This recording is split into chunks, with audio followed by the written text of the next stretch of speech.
30th this year. And still CDF has been supporting schools, including the Raka where Senator Mofaya comes from. And they have not been able to manage the infrastructure of those schools. So I'm asking the CS, now after the CDF goes, what strategy, CS, do you have to do infrastructure in those schools? Because now CDF has been supporting you, and CDF is going. Also, what will you do? Number two, as the Speaker, you know the free primary and secondary education in some certain budget. Honorable Senator, you know in our standing orders, you're entitled to ask one question only. Honorable Speaker, during check on the candidate, let me ask this one. This last one. I'm afraid our standing orders do not recognize. Maybe at some point, during check is not recognized in this Senate. Conclude, Honorable Senator, conclude.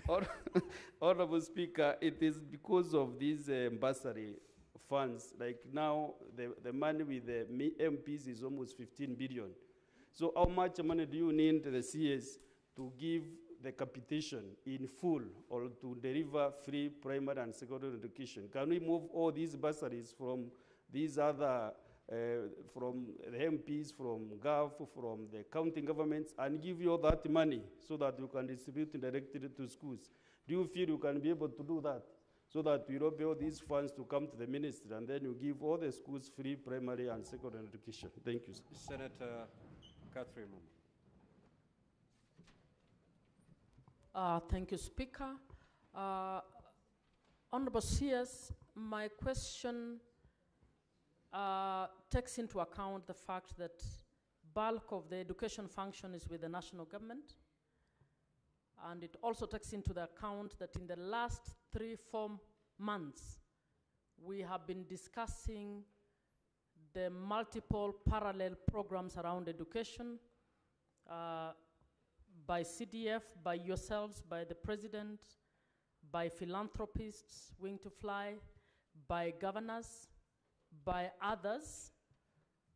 The question is the national government deliberately doing something to audit all funding that we have in these multiple streams with a view to streamlining and consolidating these funds to ensure that they are better used for delivery of the right to education in an equitable manner to all students in Kenya? Senator Consolata.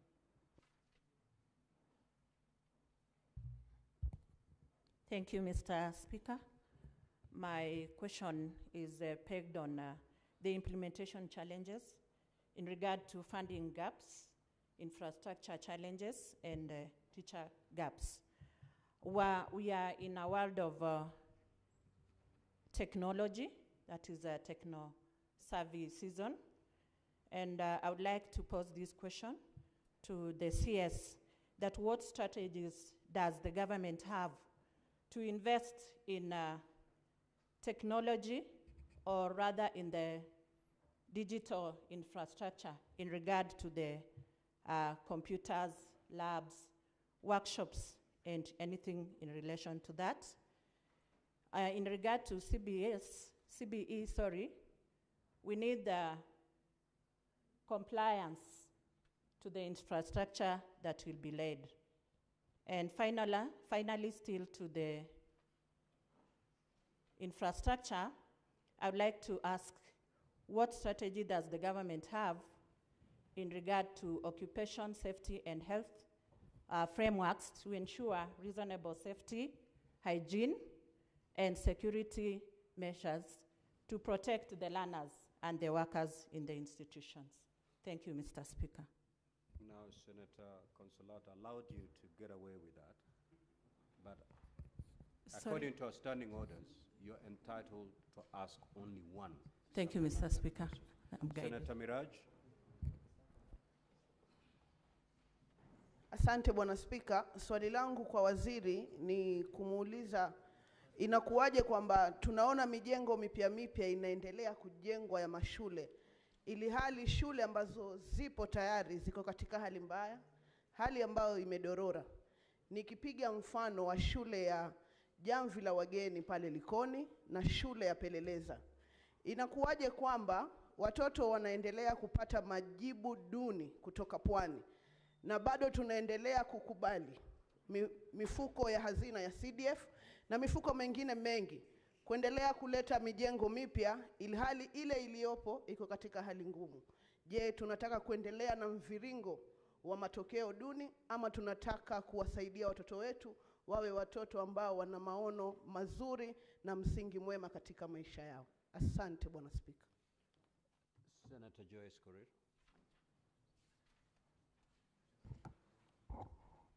Yeah, thank you very much, Honorable Speaker.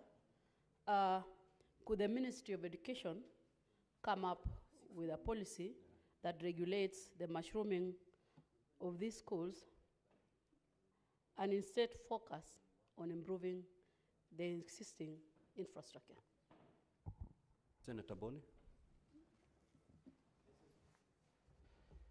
Mr. Speaker, I'm a little bit worried about the 33,000 primary schools where this facility has have been constructed. According to data from the ministry has got a total of 35,570 primary schools in this country, of which 11,000 are private, meaning the ministry has got 23,000 primary schools. So if the minister has constructed classrooms in 33,000 schools, it means a whooping 10,000 are ghost schools. Minister, what is the reliability of your answer? And if it is true, you stand by the fact that you have constructed in 33 primary schools, which are these 10,000 ghost primary schools? And I'm on the page. I'm on your page at the ministry that I'm referring to. Honorable CS, you have 5 minutes to respond. Proceed.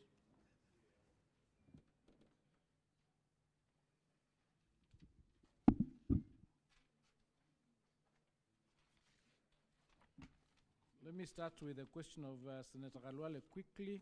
We've constructed 23,000 classrooms, not in 23,000 schools. Some of the schools required 4 classrooms, others 5, others 2, depending on the streams that they had. Each classroom required to hold 45 students. So it's not like we've done 23,000 classrooms in 23,000 schools.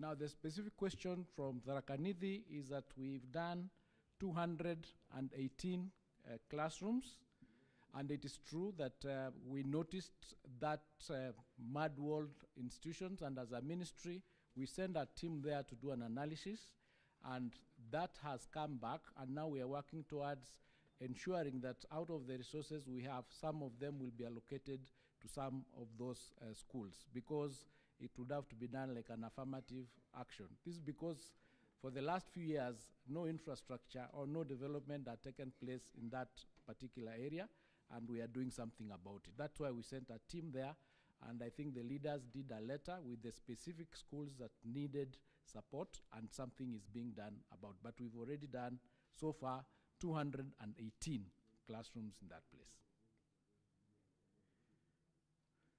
With respect to Senator Mundigi's question, yes, we have a partnership with the Ministry of Environment, and we do tree planting. We have a program called Elimu Trees, which we work to ensure that all our schools have trees planted, and this is an exercise that is done continuously, and would be continuing to do it in those areas. But as a ministry, we do not have an emergency kitty where, for example, in situations where roofs are blown off, we can quickly go into that kitty and release resources for those schools. The only way is for the money to come from the infrastructure fund, and if that infrastructure resource is not given like it wasn't given for the last previously 2 years, then the ministry's hands are tied to be able to handle those emergencies. Senator Abbas's question, they were in two parts. We did have classrooms done in Wajir, 189 classrooms, Mandera 175, and Garissa 132. So some classrooms have been done there. If there are others that need to be done, as I said, as enrollment increases, we are continuing to work towards ensuring that we have infrastructure in these institutions that cover and that are adequate for the students. On the issue of the TVETs that are supposed to be equipped, it is government policy that each constituency has a TVET institution.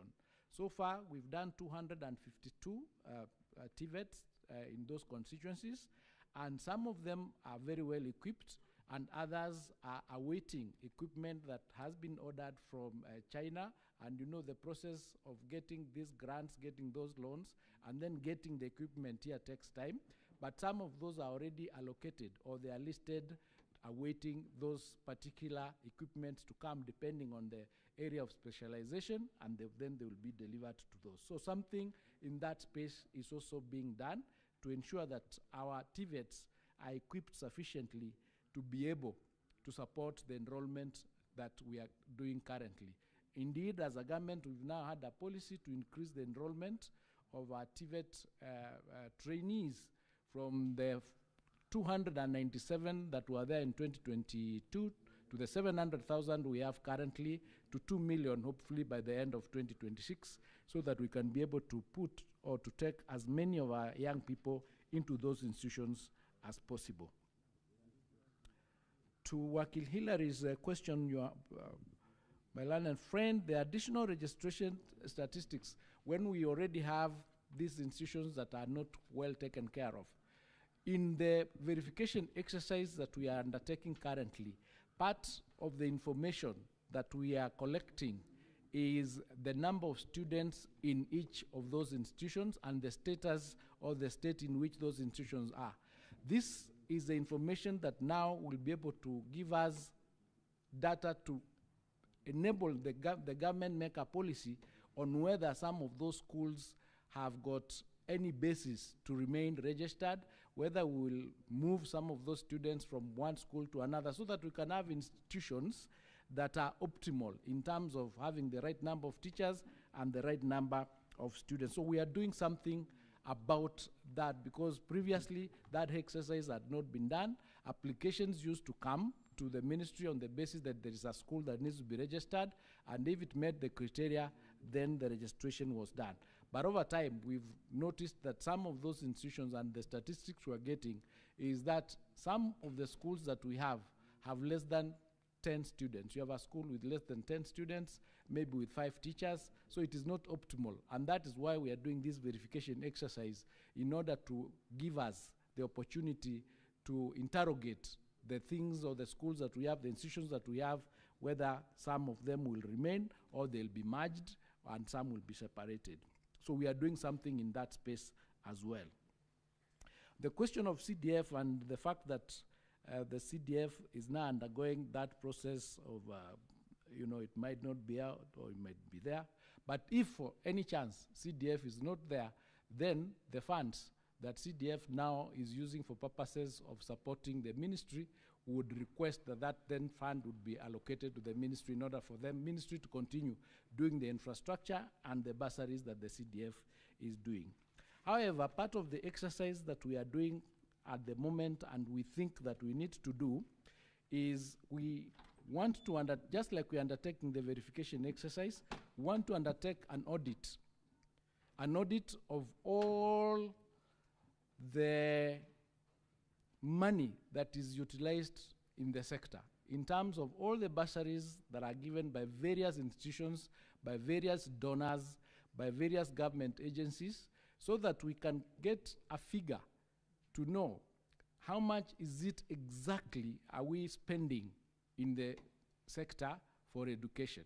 So that compared, we can then analyze to find out, with the number of learners that we have, if we pulled all these resources together, can we then have a completely free education for our children? Because to date, there is nowhere you can get the total figure other than the 702 billion that the government allocates in the budget. There is no other center where you can get a centralized figure to say this is the amount of money that is being utilized totally in the education sector. So we want to do an audit first, then that audit will be able to give us the data that we require to push for probably the consolidation of all these amounts into one kitty, and then we have that kitty running the sector. So it's is work in progress. It's a conversation that we'll need to all have to see how we sort out that problem, because as the senator here has said, these are problems that have been there for a very long time, and we've really not gotten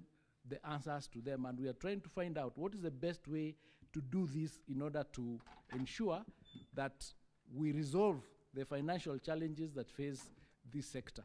So we are doing something about it as well.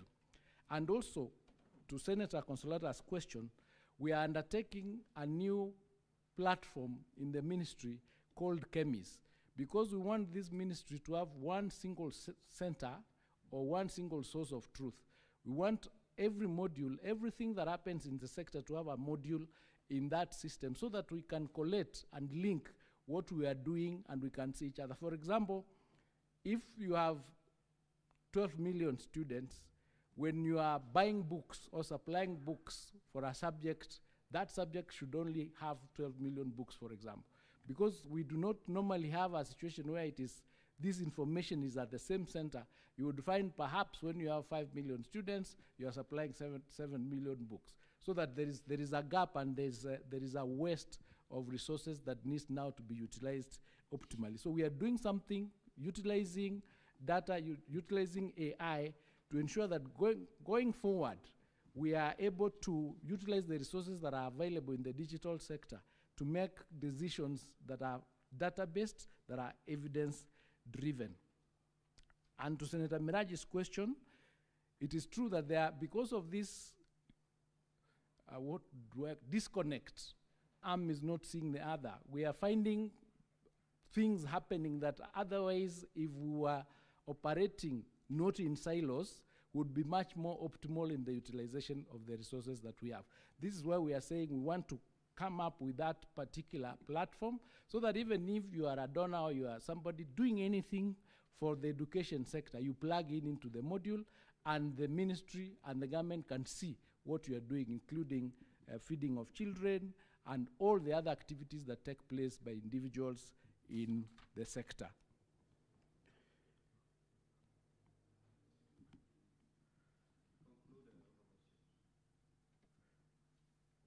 Policy to regulate the yeah, the policy is the same thing that I think I've explained to Senator Joyce had requested whether we have a policy to bring all these things together, and we are working on it. It's the same question that I think I've responded to. Thank you. Honorable Senators, we'll move to question number 101 by the Senator for Bomet County, the Honorable Wakili Hilary Sigei. Honorable Senator, you may proceed to ask your question. Thank you, Honorable Speaker. I also want to thank the CS for availing a response to the question which I'm straight away going to ask. This is question number 101. Question 101A, could the Cabinet Secretary provide a detailed assessment of the current state of infrastructure at Bomet University College and disclose the status of all ongoing infrastructural development projects for lecture halls, workshops, hostels, and other essential academic and support facilities? 101B, what steps has the ministry taken to ensure that the college has adequate and suitable land to meet its current and future development needs? And could the Cabinet Secretary specifically indicate whether consideration can be made for acquisition of parcels of land from the neighboring institutions? And question 101C, could the Cabinet Secretary disclose the current status of the process for granting a charter to Bomet University College and provide the projected timelines for the conclusion of this process? Thank you, Mr. Speaker. Now, Honorable CS, your written response is fairly long. You may wish to paraphrase it in the interest of time. You may proceed.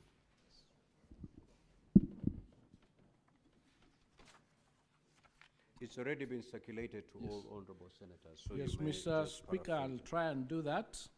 With respect to question number 101A, the assessment of the current status of Bomet University infrastructure, you will find that under paragraph 35, attachment number BUC1, and in that attachment, you will see the number of the lecture rooms that the institution has. There's item and then there's number. You can leave the capacity and the size. And we have a total of 58 in terms of lecture rooms, lecture theaters, assembly, auditorium, science laboratory, demonstration farms, workshops, micro-teaching, lab, GIS lab, and computer lab. There are total infrastructure of 58. In terms of what is currently being undertaken in terms of infrastructure by the college, the number is indicated in attachment number BUC2. But basically, the projects that are being undertaken as we speak include the tuition block, which is at 98% complete. Then we have the library block, is at 95% complete. We have the multipurpose hall, it's at 92% complete. We have hostels that are at 4% complete. We have civil works around the college that are 65% complete. There's the borehole drilling, elevated tank, service tank, and reticulation is at 60% complete, and the research center is at 91% complete. All right, there is a figure there that is indicated in, under paragraph 39. Now, on the proposed construction of the block, the administrative block, lecture theater, and associated works, you would find that the administration block is currently at 98% complete, having utilized a total of 120 million out of the 137 allocated. And then the project that has been allocated 55 this financial year in order to cover the shortfall that is remaining, and 40 million is supposed to come from the government, while 15 million will be sourced from A&A. The proposed construction of the extension of the ablution block, the works are at 91% done at a total cost of 11.9%. The amount already paid is 6 million. There's a balance of 5 million, which has been budgeted for, and that project is also ongoing. The steps that the ministry has taken to ensure that the college has adequate and suitable land. Now, the details on the table there indicate how much land the university already has.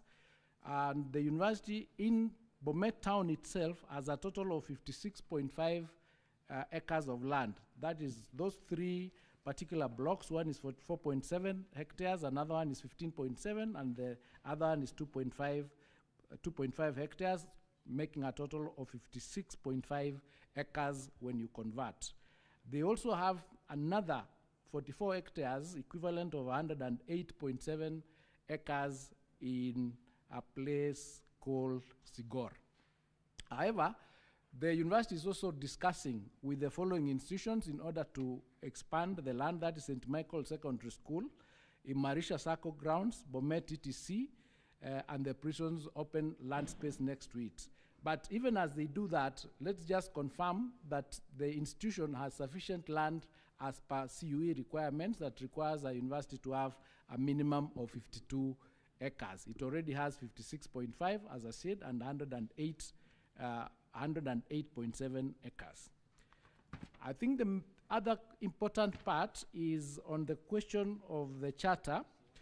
The institution has been working with CUE, and they've gone to, back and forth last resting with the CUE going there in August this year, on the 19th of August 2025, when the commission visited to find out whether they have met the requirements of the various inspections that the CUE had done, and they have come back with that particular report, and they are currently undertaking an analysis of that report. And it's thus projected that, subject to the positive findings by the Commission for the University Education, the college will be awarded its charter before the end of this year. That will depend on the analysis of the visit by CUE. Thank you. Thank you, CS. Senator Wakili, do you have the two supplementary questions? Yes, Mr. Speaker, I have got more than two, but I know I can only be allowed to ask two questions. So I'll ask the two questions in order of their priority. Number one, Mr. Speaker, is on a specific response to paragraph 38 on the works in the projects which were retendered. There is an indication by the response by the Honorable CS under item D on hostels at 4% complete. I think this must be misinformation because I'm a resident of Bomet. I am not aware whether there has been any foundation stone on the hostels within the university other than a budgetary allocation and advert that went out in the mainstream media sometimes back on the affordable housing programs that the university was allocated 800 hostels. Could the CS maybe clarify so that for purposes of public consumption, we indeed get the right information? Secondly, under paragraph 42, on the details of land ownership by the university. I do not know whether the Honorable CS is aware that parcel Kericho-Bomet is Kericho-Bomet town plot 437 is a subject of an active court case, and whether the ministry is involved in it and options available as regards the protection of the public interest in that particular case that is ongoing. Thank you, Mr. Speaker. I will pass the third question to the Honorable Senator Joyce Korir to ask as a supplementary question, because don't give your tactics. Thank you, Mr. Speaker. Otherwise, thank I you. might even also not give her the opportunity. Yes, you can answer those two supplementary questions. Yes. Then we take more from the members. On the question of the hostels being at 4% complete, the information we got is that only the excavations were done, accounting for the figure of 4%. The construction itself has not started. They did the excavations that they've indicated that it's accounting for 4%. On question of the...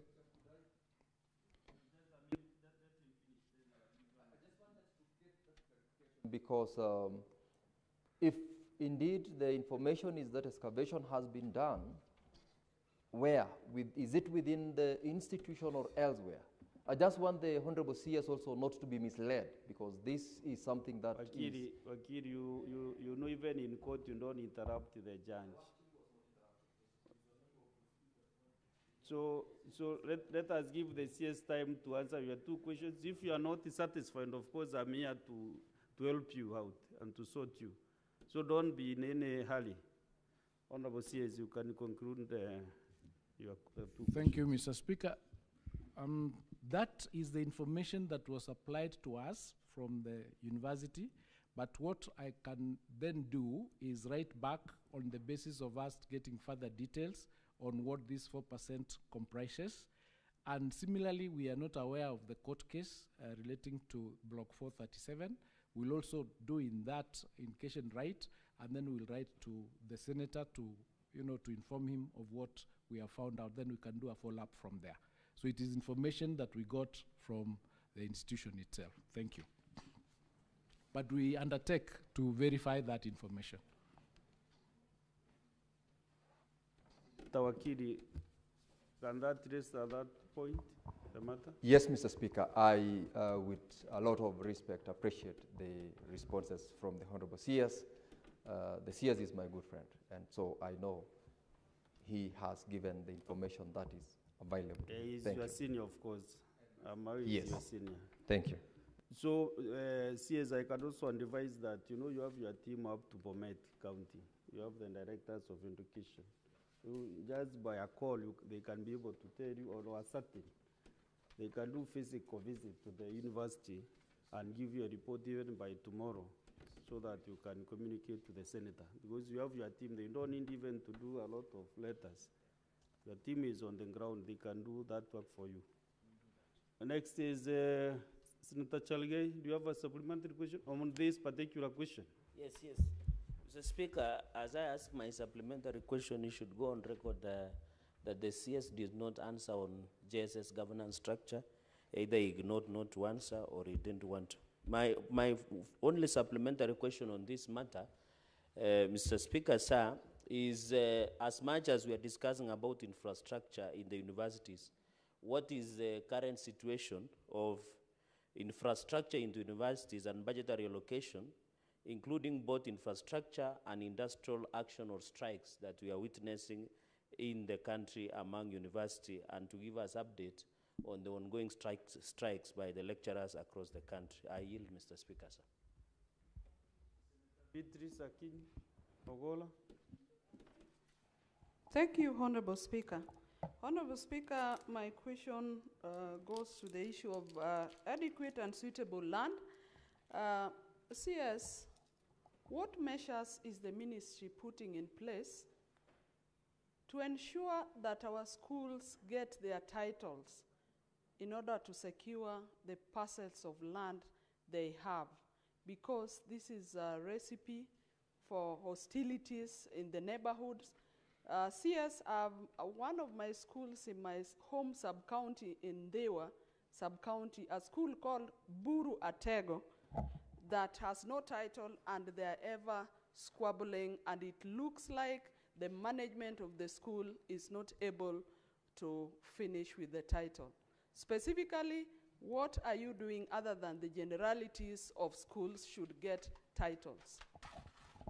As much as practically possible, Honorable Senators, let us ask supplementary questions just related to the primary question.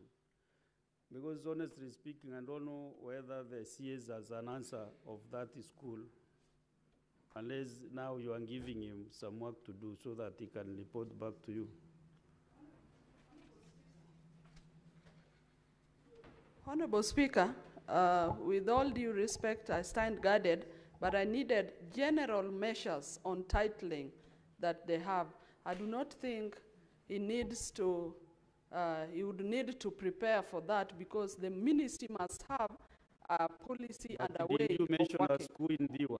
Did you That mention a was- certain institution? Your Honorable Speaker, that was an illustration to build up onto my concern, Honorable Speaker. I stand guided. But the ministry must have measures that they have in place over titling in schools. Thank you, Honorable Speaker. Is it to know that if you do that question specific for titling to the CS next time? Because I'm trying to have the other senators who ask questions so that they can get the opportunity also to get their responses. Okay, fine, Senator. Fine, Senator Beatrice. Senator Sifuna Edwin. You know, Mr. Speaker, this morning has been an illustration of just how incomprehensible this government runs its affairs. You have a cabinet secretary who cannot ask for a photograph of that excavation that has been done at Bomet. He's just listening to stories and telling us he will write letters. Give guidance. Yeah, it is good that you gave that guidance, but we must continue to express outrage. Honorable Speaker, this is not how to run a government. Can you now ask your question? Yeah, my question is related to something that Honorable Speaker, I will not allow to be heckled. As under Senator Chalia, you're out of order. I gave guidance on that matter and that should be list. In fact, the senator was heckling me himself. Don't as listen to the no, senator. no, no, Just no. proceed and ask your question, Senator. He has also expressed Senator frustration. Chalia, you'll throw out right away out of this chamber. Thank you, Honorable Speaker. Speaker, can I proceed? Proceed. Because he has also expressed frustration that the CS has not answered his questions. Even for me, I am not satisfied with the answers that are being given. But let me say this. I pity the senator for Bomet. He is focusing on infrastructure.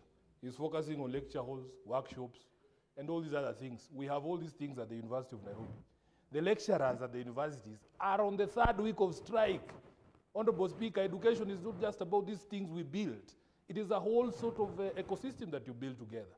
When will this government start respecting proceeds of legal processes such as collective bargaining agreements? What is the latest problem? Can the CS tell us today? Why are the lecturers on the streets for 3 weeks? And the students have told us, Honorable Speaker, that if the matter is not resolved today, they will join the strike.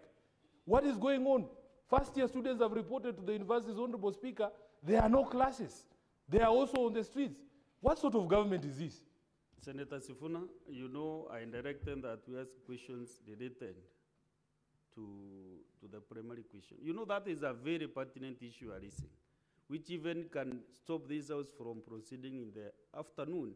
And I request even you just adjourn the house. You have those powers. We discuss that matter comprehensively. No, the CS is here. Don't protect him. Let him answer these questions from the representatives of the people. And even Senator Cherargei asked about the strike. These are correlated matters. CS proceed and let him tell us if we are safe or the students will be here. He is here. This government is overprotected by the speakers in this house. Let him answer the question. Senator Sifuna, out of order.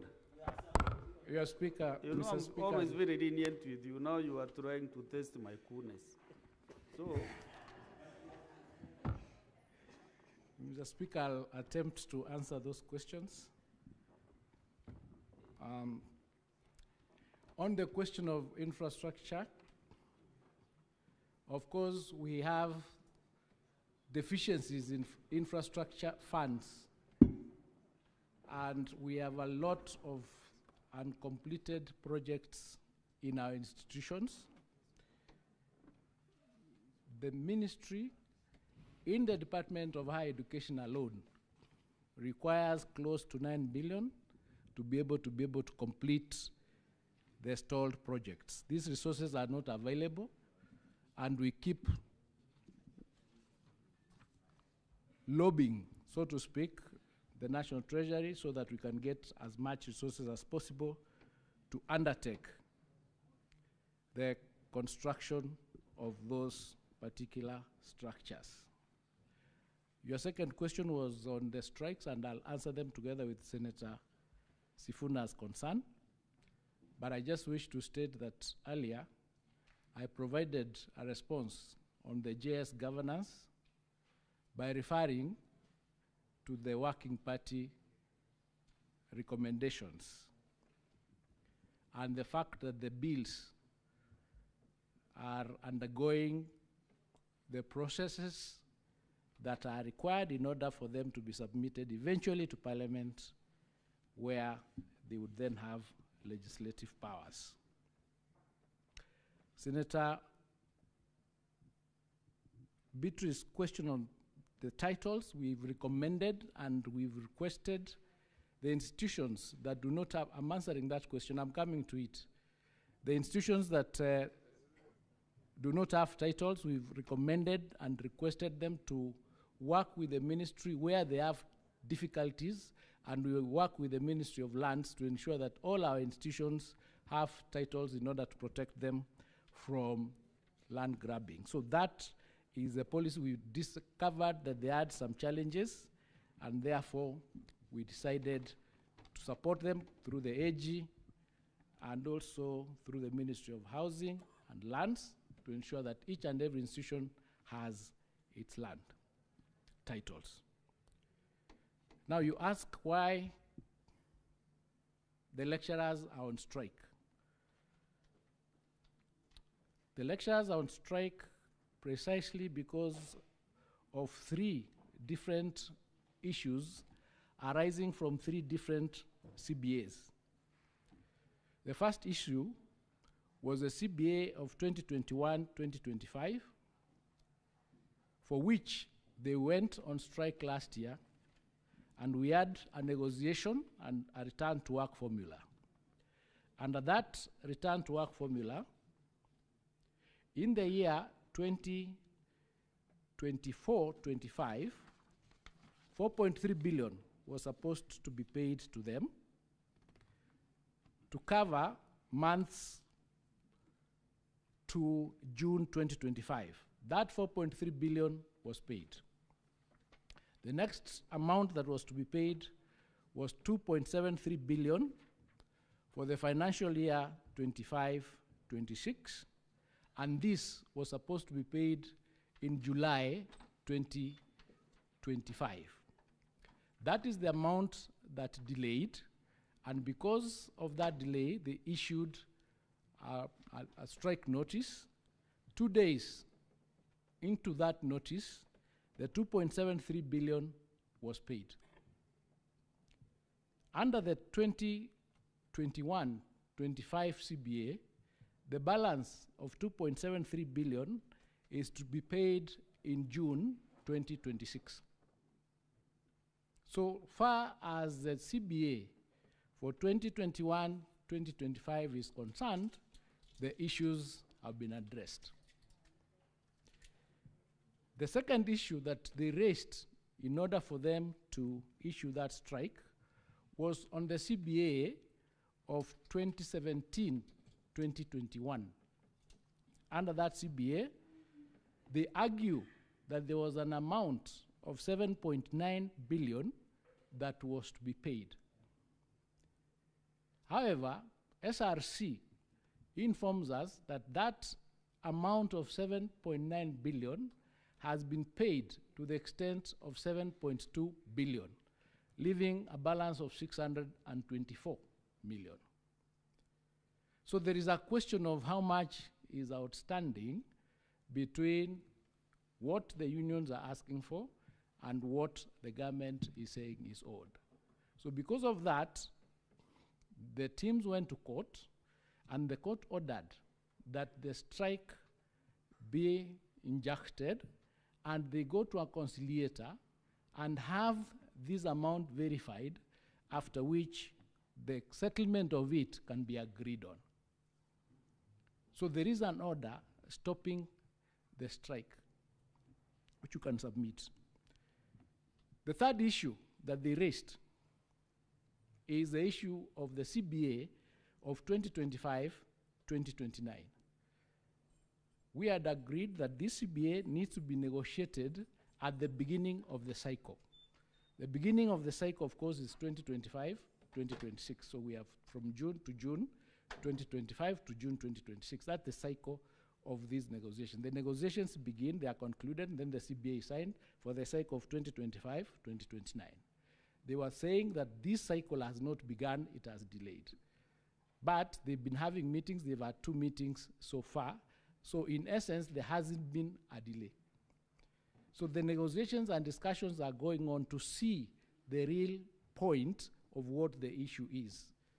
But this country being what it is, the facts are crowded in the noise. So anyway, short and long of it is that the negotiations are ongoing, and we are going to have a court appearance on the 6th of October to confirm whether that conciliation process has taken place and what the outcome of it is. But the real issue is the 2017-2021 CBA, in which the verification of how much money is due in order for us to move to the next stage of how it is going to be settled is what is pending. So that is the reason why the lecturers are on strike, and I submit.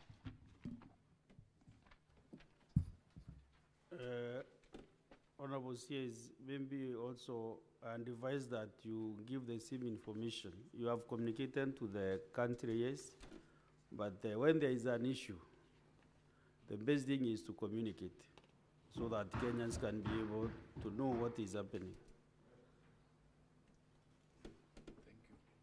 So we go to the next question by the Senator for Kilifi County, Senator Justice Mazayo. Question number 102. Thank you, Mr. Speaker. Mr. Speaker, I have a few questions to the Cabinet Secretary. Number one, what are the key factors contributing to the high school dropout rates among girls in Kilifi County, particularly those affected by poverty, early pregnancies, and domestic caregiving responsibilities? Number two, why does Kilifi County continue to face challenges in ensuring that pregnant and parenting girls return to school despite the existence of supportive policies and programs?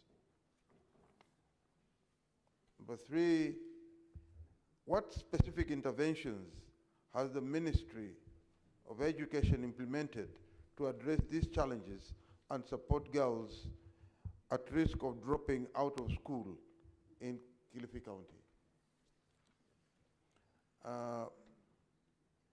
D, how is the ministry collaborating with the parents, local chiefs, school boards, and non-governmental organizations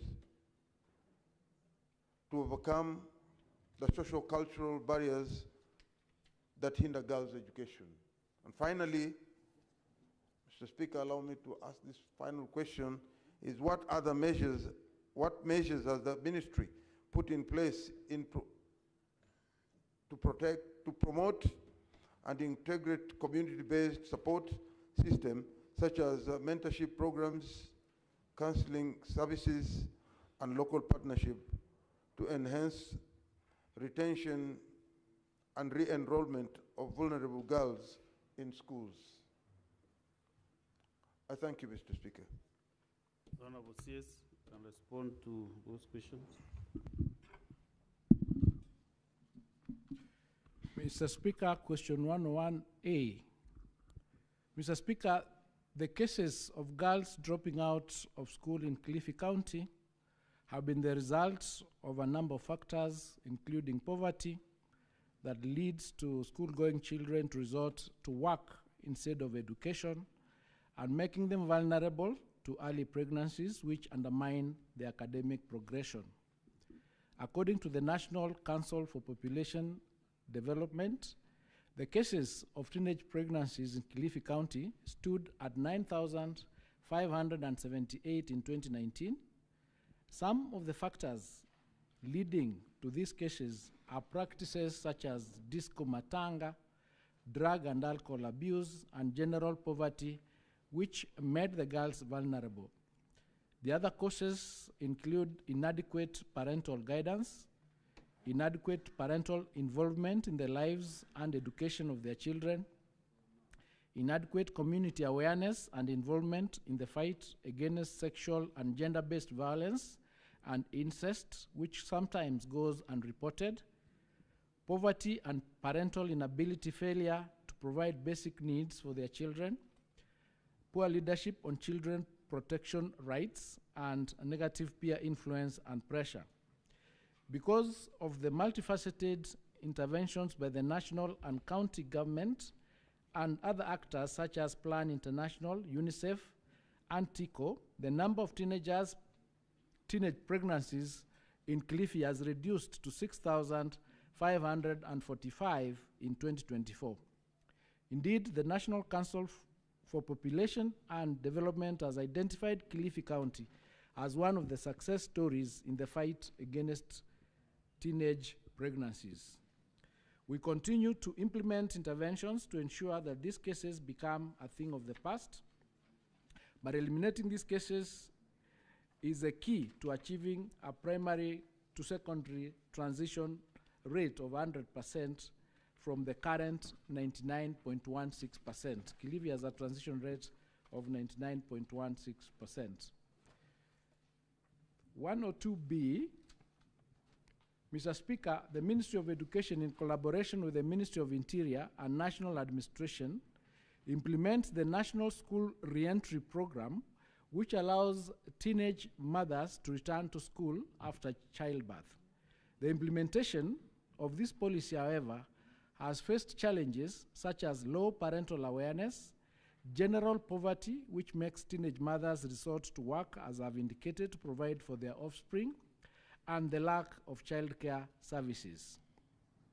101C, Mr. Speaker, our interventions have included the following. 1, implementing the 100% transition policy and working with local administration to ensure that all persons of school-going age are in schools. This current transition rate in Kilifi County stands at 99.16%.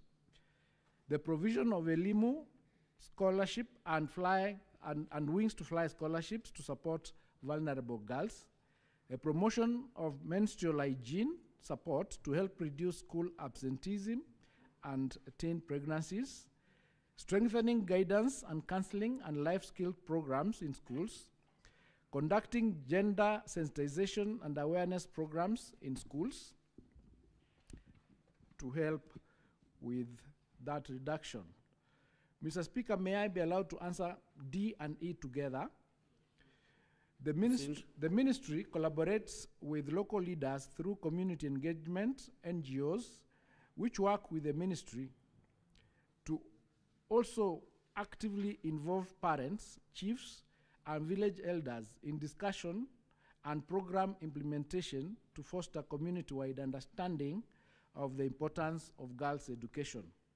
In collaboration with partners, we also organize capacity building forums where local leaders and community members are trained and empowered to become advocates for girls' education, thereby helping them to change perceptions and address resistance to girls attending schools. During annual general meetings, Mr. Speaker, in schools, ministry officials sensitize parents and guardians on the importance of girl-child education. In addition, schools' boards of management are inducted on these matters as well. Our approach emphasizes community-based support through mentorship programs, and local leaders such as chiefs are involved in mopping up the girls who have dropped out of school to re-enroll.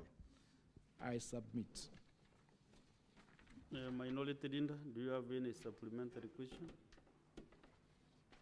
Okay, good. Senator Sifuna Edwin.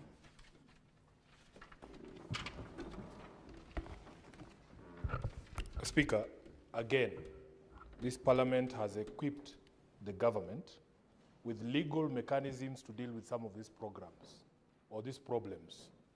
Firstly, Honorable Speaker, it is still a crime in this country to engage in sexual relations with any person below the age of 18 years.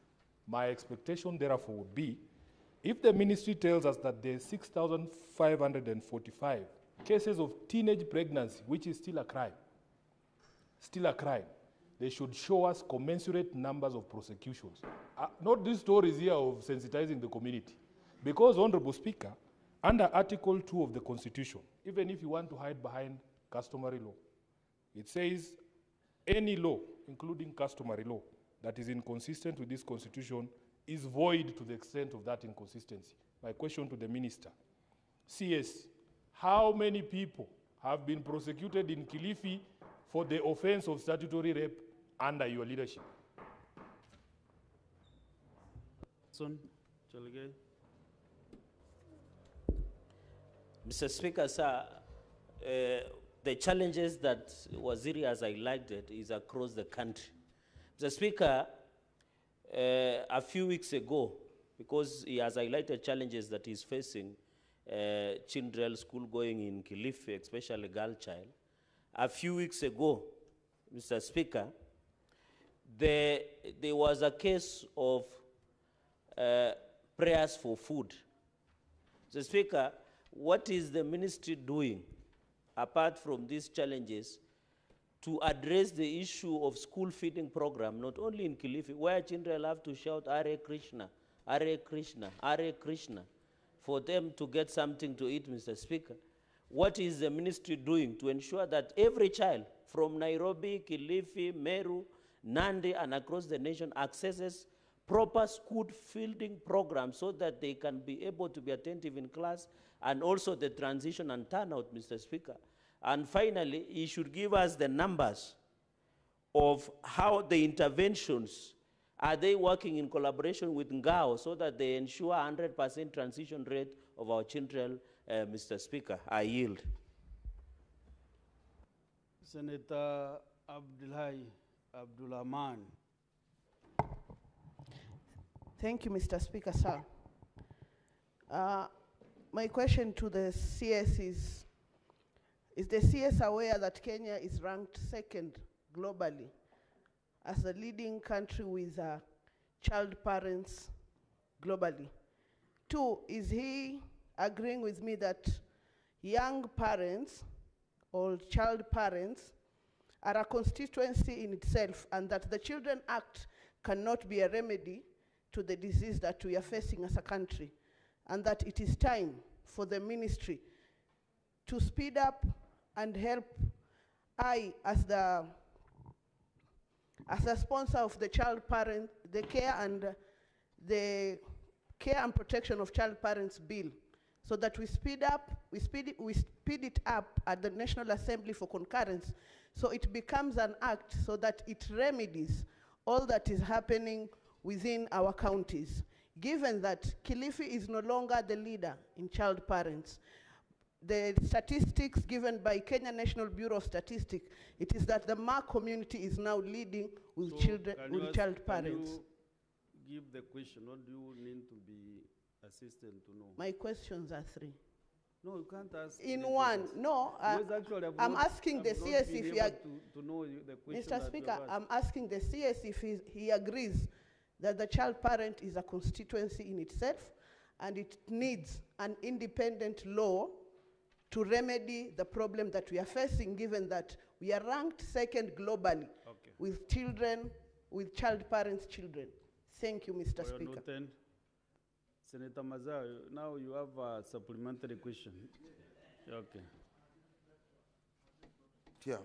Thank you, Mr. Speaker. Mr. Speaker, the CS has said that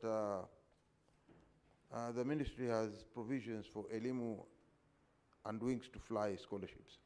Could he be in a position to give the list of names of those students in Kilifi who have benefited from these Wings to Fly? And secondly, maybe on the side of the promotion of menstrual hygienic support to these female girls, to the girls, would he be kind enough to name the schools where they have been supplied to? Thank you. Now, CS, we start with the owner of the question, Senator Mazao. Then you respond to the others. In just a minute, Senator Beatrice, let us first get the response. We have like 10 minutes to conclude with the CS education.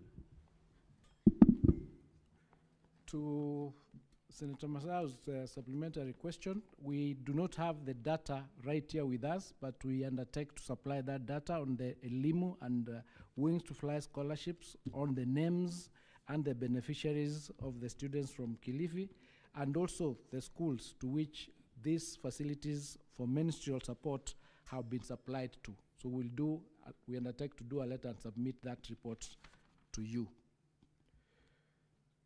To Senator Sifuna's question on the number of cases that have been prosecuted, this is to inform the Senate that the cases are prosecuted by the DPP, and we do not have the numbers as we speak, but we can get in touch with the DPP and supply the data to the Senate of the cases that they are currently undertaking relating to the sexual offenses and teenage pregnancies of the children across the country, including Kilifi. So we undertake to supply that particular data because it wasn't really part. On the question of, I think Cheralgai did ask the question on access to food. Currently, the government is having a school feeding program where we are feeding 2.6 million children across the country. But statistics indicate that we need to be able to feed up to 10 million children. But the resources and the budget is not available to meet that number, and we keep enhancing that number, and we'll continue working with the government to ensure that that number increases to the 10 million target. With respect to the issue of the school feeding program and religion in Ganze that was highlighted, that particular project and program is under investigation as we speak, but the government has stopped that particular sponsor from continuing to supply or to feed the children in that particular area until we get to the bottom of the matter. I submit. The last two questions from Senator Beatrice Akin. Senator Sifuna, your answer has been given. We just wait for the... Senator Sifuna, I think we are really digressing on these issues. When the CS commits, actually what we should ask is when. CS, when will you provide that list? From both Mazayo, Senator Mazayo, and the list from Senator Sifuna of the prosecution. Mr. Speaker, in 7 days' time. May I answer the question to... We as a government... The commitment on the yes, list? 7 days, within 7 days. Okay, fair enough. Question from Senator Miraj? Yes, for Senator Miraj, we as a government will support any initiative and any particular program that will protect our children. So we'll work with you to give you the necessary support for that bill. Senator Beatrice? Thank you, Honorable Speaker. Honorable Speaker, on the issue of the You know we ask only one supplementary question, Minority Linda.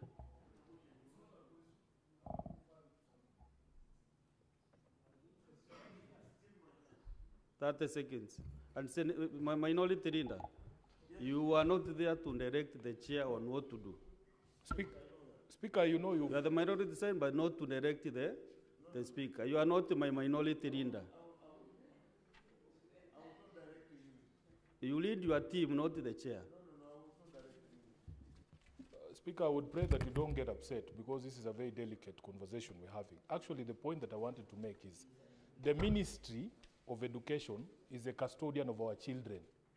Knowing what happens in some of these areas, you might not find a complainant. Our expectation is that the ministry is a complainant. The ministry has figures, 6,000 teenage pregnancies in Kilifi. They are the custodians of the data of the victims. So for somebody to refer us to the DPP, Honorable Speaker, is to be disingenuous. They should be the ones actually being the complainants in these cases. That is the point that I wanted to make. The minister is trying to run away. They are the ones, if they have the data of the victims, how can they not have the data of the perpetrators? Unless this ministry doesn't understand how pregnancies occur. That's Funa. But he has 6,500 pregnancies, early pregnancies. I think the figures are not accurate because like Meru, we have a serious problem. Yesterday I saw Meru is reading in this thing. So the figures, you need also confirm the figures and give us the list because it's higher than 6,000. That's just for Kilifi. Senator Beatrice. Honorable Speaker, I was amazed that my SG is talking about a way in which pregnancies occur. I only know of one way, but that is besides the point, Honorable Speaker. Honorable Speaker, that is besides the point. My point back to this question, Honorable Speaker, on the dropout rates, and especially, particularly those affected by poverty. My question then to the Honorable CS is that, does the ministry have specific affirmative measures that they put in place on the urban poor? Honorable Speaker, I'm mentioning the urban poor because their challenges are peculiar to other areas. Honorable Speaker, when you look at the hierarchy of needs, it would not matter that somebody would be looking for education if they cannot get food to hit. So I'm asking the CS, what measures do they have to address, in addressing the urban poor challenges, especially in our country? Thank you, Honorable Speaker.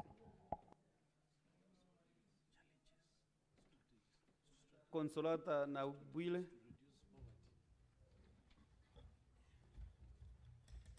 Thank you, Mr. Speaker. My question is on the low retention and dropouts, school dropouts. Sorry, especially in Bungoma County, which is due to abject poverty, menstrual hygiene, and many other related cases. I would like to ask the CS, Buonamigos, to substantiate the fact about the implementation of the Children's Act 2022 that protects the best interest of the child in regard to provision of free primary education, secondary education, and care and protection. Because so many school-going children are suffering in Bungoma because of the laid down reasons. And there is also a lot of SGBV that is prevalent in Bungoma County. So kindly help us understand the strategies that the ministry has put in place to curb this anomaly. I submit. CS, answer those three questions as we conclude.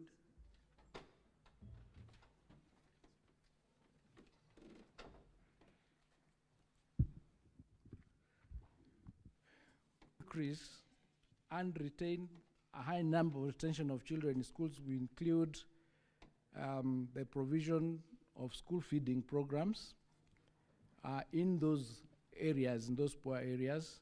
We also have boarding schools, low-cost boarding schools that we encourage to allow the children to be in boarding institutions, and provision of bursaries to those parents or to those homes that are needy. That helps with the retention across the country, whether it is in Kilifi or Bungoma, and even areas of urban poor.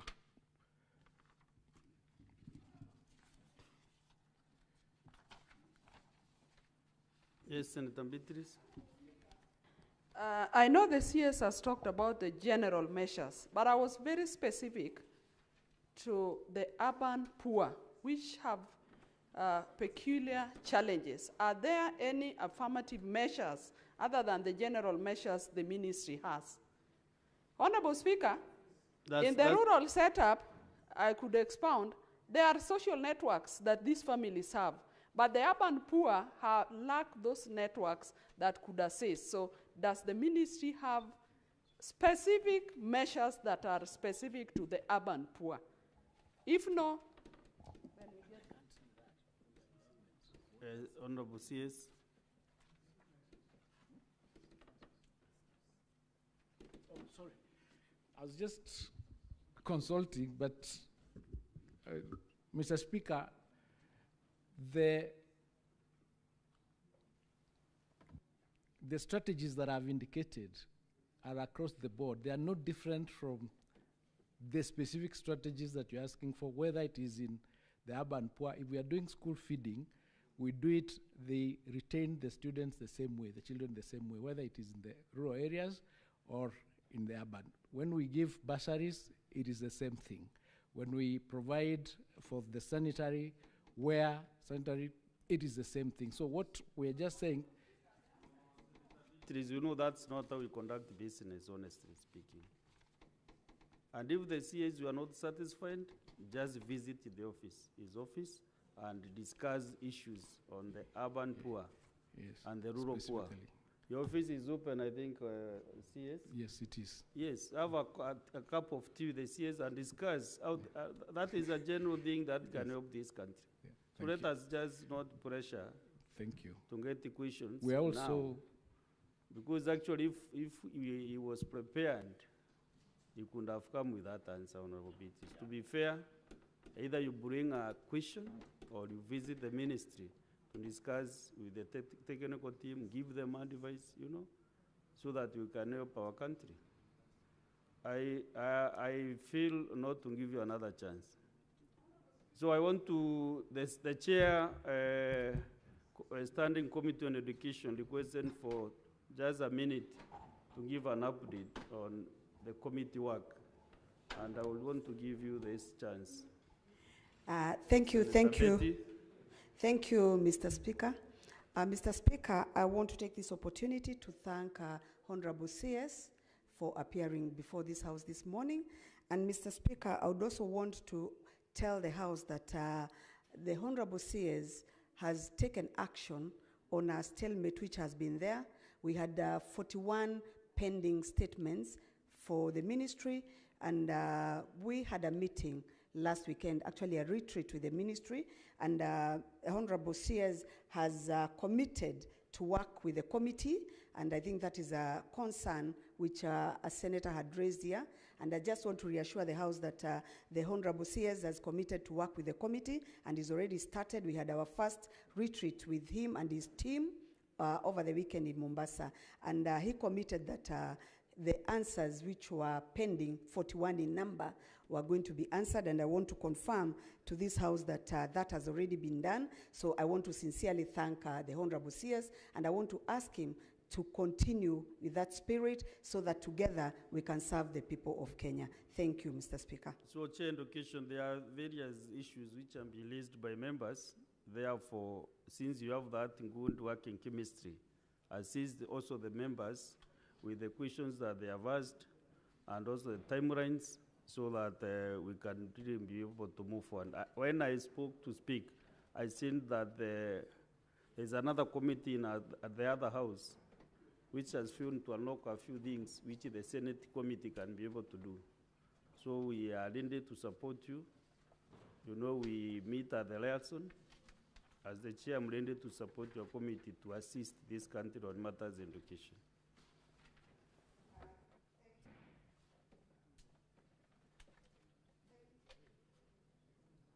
Want to thank I wanted to just reassure you, Mr. Speaker, that I believe that the CS is in a position to actually sort us out as a Senate.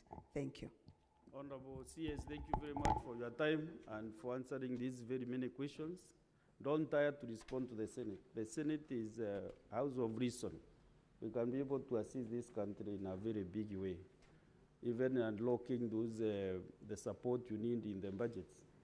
We're almost there now, so that Senate also can participate in the budget making process. And I know, I'm aware we must achieve that. So thank you very much for coming this morning, and all the best in your endeavors. Thank you, members. Thank you, Mr. Speaker. I'm grateful. And may I say something, Mr. Speaker, before I go? Please.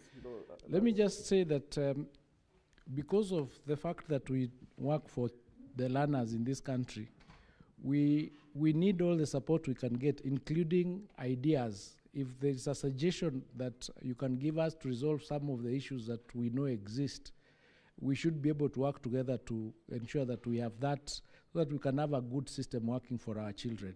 So let's continue working, and we're happy to answer the questions and, you know, get a way forward in some of the challenges that we face as a country. Because there is no them, there's not you versus us. We're in this together, because these are our children, across the board. So really, we have an obligation and a responsibility just to ensure that we get the right solutions to the problems that we have, because they affect all of us. So thank you so much. I'm grateful. Asante. Thank you, Waziri. Thank you, Waziri, for that suggestion. And may I say that the idea to do an audit of the bursaries came from the Education Committee when we met at the retreat. We agreed that it is important. I think it's Senator Muma and the chair who suggested that it is important for us to get to know. So when we work like that and maybe a directive is given, it's easier for us then to implement and get a solution for it. Thank you. Before you leave, CS, that is a matter also that was my concern. Yeah. And I think that is the best thing you can do for us. Yeah. Just do the audit as quick as possible. so that we can see how those figures can be streamlined in the Ministry of Education. Thank you very much, Dean, and all the best. God bless you. Thank you, sir. Now, we have 3 other questions, which is question 81, 82, and 83 by Senator Karen Nyamu. So since she is not here and she has not given it responsibility, I drop those questions. And then there is the next CS who was to appear is the CS Tourism and On-Drive. And I'm told the CS is around, and also Senator Joyce Korir is here. So can you kindly usher in the CS? Just one question, yes, which will take us 25 minutes to clear. And then we can go to the next business.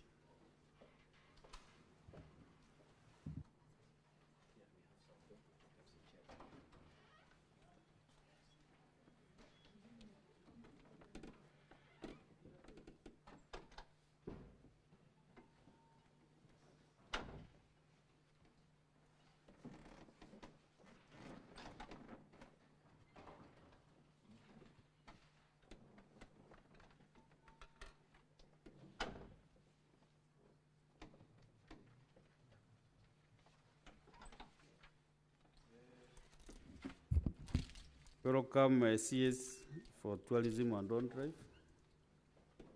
Welcome to the Senate. The Senate will be engaging you for like 25 to 30 minutes on this question. And we have only one question from Senator Joyce Korir, MP, question number 066. So you can ask the question, Senator Joyce Korir.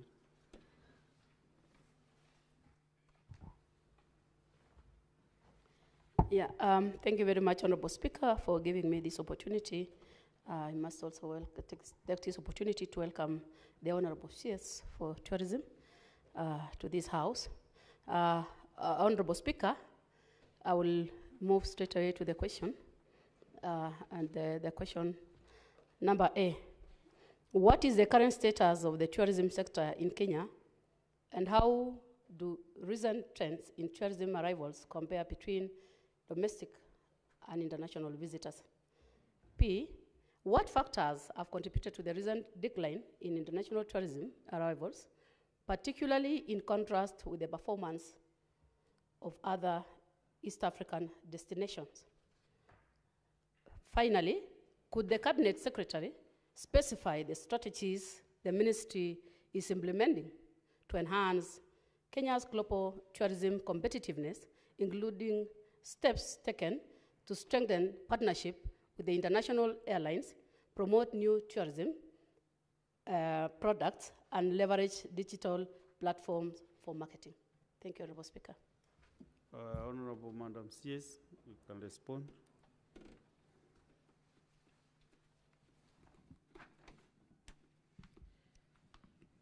Thank you very much, Honorable Speaker and honorable members. I wish to respond to question number 066 by Honorable Senator Joyce Korir, MP, and A, the current status of tourism sector in Kenya and how recent trends in tourist arrivals compare between domestic and international visitors. The parameters highlighted below demonstrate a good performance of the sector in 2024 as compared with 2023 figures.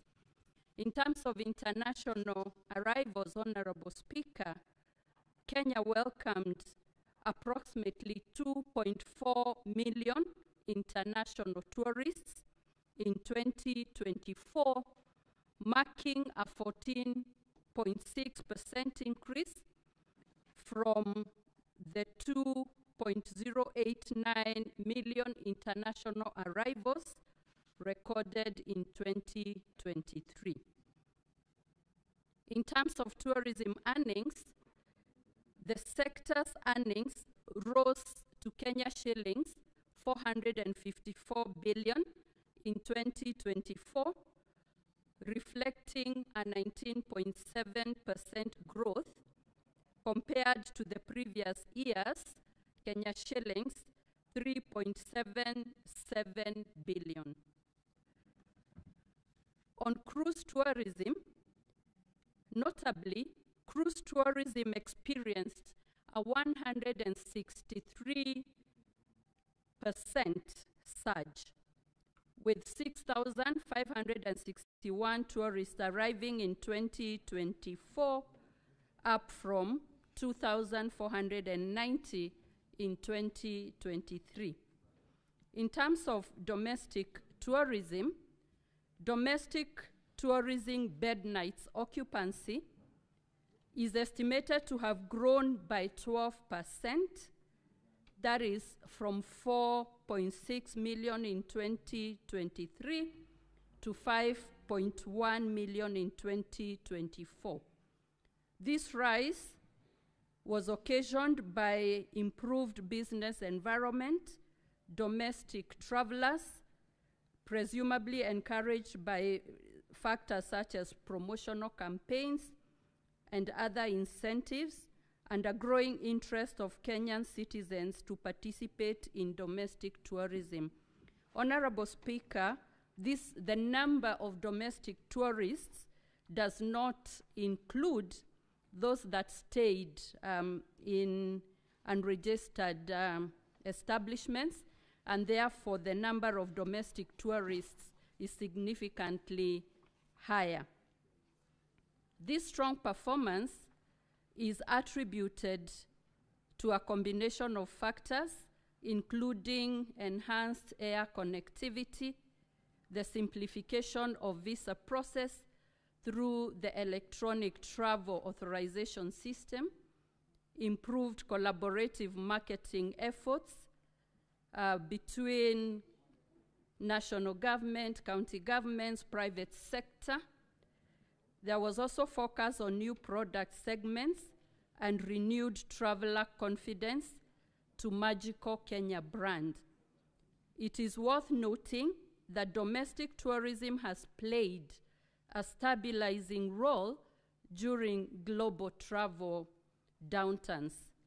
As international travel normalized in 2024, domestic tourism continued to grow, showing that both segments complement each other in building the sector's resilience. Honorable Speaker, question number B: what factors have contributed to the recent decline in international tourist arrivals, particularly in contrast with the performance of other East African destinations? My response is that Kenya did not record a decline in international tourist arrivals in the year 2024. On the contrary, the country posted the highest ever inbound arrivals and earnings in over a decade, and this performance is even better than pre-COVID. The country outperformed